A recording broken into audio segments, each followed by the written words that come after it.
अस्सलाम वालेकुम गाइस। अच्छा, अब जो है कि कैटेगरी क्या चीज़ है। कैटेगरी जो है वो है बंच ऑफ सिमिलर प्रोडक्ट्स।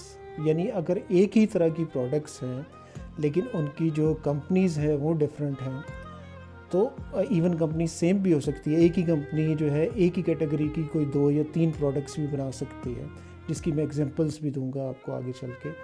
तो अगर सिमिलर प्रोडक्ट्स हैं तो उसको कैटेगरी कहते हैं। जैसे डिटर्जेंट है वो एक कैटेगरी है।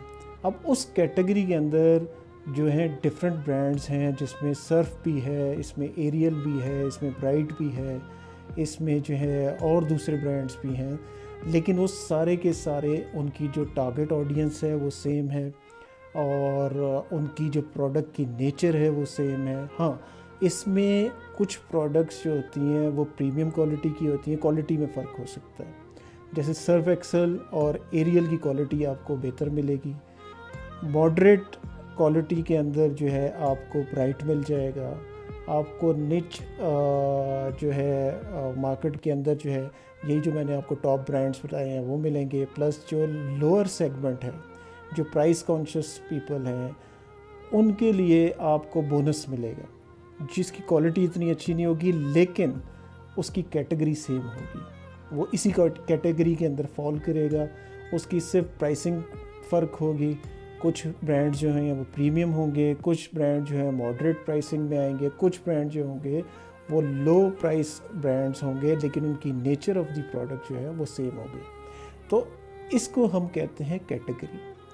इसीलिए आपको कहा जाता है कि जी आपका कैटेगरी डिस्प्ले और आउट ऑफ कैटेगरी डिस्प्ले जो है वो परफेक्ट होना चाहिए। अब कैटेगरी डिस्प्ले क्या है? कैटेगरी डिस्प्ले ये है कि जहाँ पे सिमिलर प्रोडक्ट्स लगी हुई हैं वहीं पे आपकी प्रोडक्ट भी प्लेस होनी चाहिए as per your market share. अगर सर्फ एक्सेल का मार्केट शेयर 80% है तो उसका जो शेल्फ के अंदर भी जो शेयर है वो भी 80% होना चाहिए। और आउट ऑफ कैटेगरी जो है डिस्प्लेस क्या हैं कि जैसे आपके गंडोलाज होते हैं, आप जो है जहाँ पे कंज्यूमर का फुटफॉल ज़्यादा होता है, या इवन जो एंट्रेंस होती है किसी भी मॉडर्न ट्रेड आउटलेट की, उसके बिल्कुल फ्रंट पे आप अपने गंडोलाज को प्लेस कर देते हैं। तो this is called out of category displace. तो ये दोनों चीज़ें समझना बहुत ज़रूरी है कि आपको अगर कैटेगरी का मतलब ही नहीं पता होगा तो आप फिर इससे जो नेक्स्ट स्टेप है डिस्प्लेस का, आप उसको भी नहीं समझ पाएंगे। तो इसलिए आपके लिए ज़रूरी है कि कैटेगरी की डेफिनेशन क्या है और उसका ऑब्जेक्टिव क्या होता है। उम्मीद है मेरी ये वीडियो आपको पसंद आई होगी। इसी तरह मेरी वीडियोस को लाइक करते रहिए और सब्सक्राइब करना ना भूलिएगा। Thank you.